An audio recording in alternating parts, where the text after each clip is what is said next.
కాంగ్రెస్ పార్టీకి రాజీనామా చేసి టీఆర్ఎస్లో పోతున్నాడని చెప్పి ఇంకేదో చెప్పి కాంగ్రెస్ పార్టీకి రాజీనామా చేయాల్సిన అవసరం లేదు. గత 3 నెలల క్రితమే 4 నెలల క్రితమే చెప్పాం. దాదాపు ఇప్పుడు 9 నెలల కాలం అయింది. మేము ఆ కాంగ్రెస్ పార్టీ యాక్టివిటీస్లో ఎక్కడ కూడా మేము పార్టిసిపేట్ చేయట్లేదు, ఎక్కడ కూడా పోవట్లేదు. కాబట్టి ఆ కాంగ్రెస్ పార్టీకి దూరంగానే ఉన్నాం. వాళ్ళు ఏ మీటింగ్కి మేము అటెండ్ కాలేదు, వాళ్ళు ఏ అభివృద్ధి కార్యక్రమం మమ్మల్ని పిలవలేదు, ఏ అభివృద్ధి కార్యక్రమం కూడా ఈ నియోజకవర్గంలో చేయలేదు. కాబట్టి ఆ ప్రశ్న ఉత్పన్నమే కాదు. మేము ఆ పార్టీకి ఇప్పుడు 9 నెలల నుంచి దూరం ఉన్నాం, ఇంకా కూడా దూరంగా ఉంటామని చెప్పి. సార్ టీఆర్ఎస్లో అంతర్గత మంత్రాలు జరుగుతున్నాయనే అపోహ ఉంది. టీఆర్ఎస్ అదే వాళ్ళు కుటుంబ వ్యవహారం. నేనేం చెప్తున్నాను, మీరు పోతున్నారంటే ప్రచారం జరుగుతుంది. నేను చెప్పినాను కదా, నేను ఏ కారణం మీద బయటకు వచ్చాను. నాకు కేసీఆర్ నష్టం చేశారా?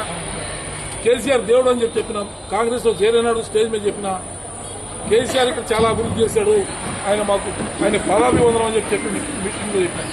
ఇక్కడ జరిగిందేంటి, ఎవరైతే నన్ను పర్సనల్గా తిట్టిందో ఆ వ్యక్తిని టీఆర్ఎస్లో చేర్చుకున్నారని చెప్పి ఆ కోపంతోనే నేను బయటకు వెళ్ళాను. కానీ నాకు వేరే ఎటువంటి కాంట్రవర్సీ లేదు. నేను కేసీఆర్ కుటుంబం గురించి కానీ కేసీఆర్ గురించి కానీ నాకు ఎటువంటి రెండో అంశం. రానున్న రోజులకి ఏదైనా జెండా పట్టే అవకాశం ఉన్నాయా? చూద్దాం.